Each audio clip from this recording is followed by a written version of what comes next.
as flames shot up in the sky. Onlookers and residents of the Wang Fuk housing complex in disbelief. I don't even know how I feel right now, says Harry Chung. I don't know where I'm going to sleep. The deadly inferno broke out mid-afternoon, burning through the night at the densely populated housing estate in Hong Kong's Tai Po district. 8 towers, each more than 30 stories tall, home to about 4,800 residents. Adler soon narrowly escaped. The fire alarm never goes off. I only can smell that because my windows were not sealed. One of it was opened. One man says his wife was still inside. Another left his dog. I am devastated, says Jason Kong. There are so many neighbors and friends.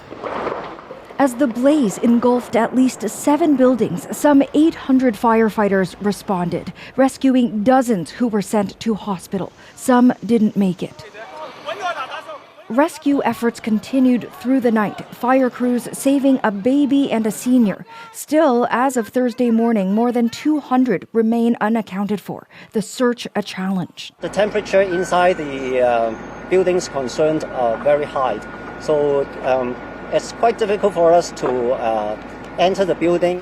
One firefighter is among the dead, underscoring the danger. About 900 people spent the night in shelters, many with nothing to return to.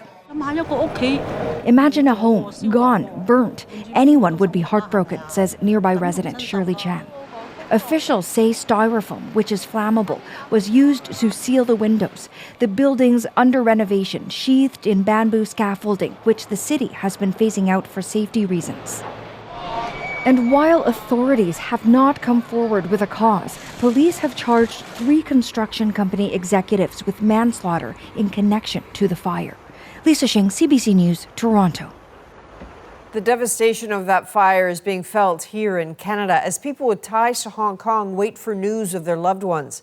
Tanya Fletcher spoke with a Vancouver woman who grew up in the complex that burnt.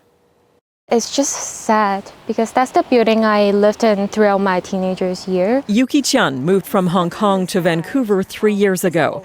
But for much of her childhood, she lived on the top floor of the high-rise complex that became an inferno. It's a really old estate, so basically people live there, they're mostly either senior or they're not rich people as well. Just days before the fire, friends sent her this photo showing construction outside the building. She says her heart stopped when she saw images emerge of her old home going up in flames.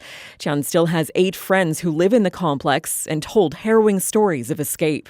My friend told me that there wasn't actually any alarm. She just smelled some smoke. She opened the door, realized the whole corridor was filled with smoke, and then she grabbed her dog, just go down. But one person she knows is unaccounted for. This was the last update she heard. She was hiding in the washroom, no water from the tap already, just waiting for rescue. Fortunately that my family didn't get hurt. Paul Chow is a former district councillor of the area, now in Toronto. He too used to live in that apartment complex. His parents and sisters still do. He says the weather could very well have played a role. Now in Hong Kong it's winter and the wind is very strong, so it will bring the fire to everywhere. A number of challenges, especially for fighting a high-rise fire.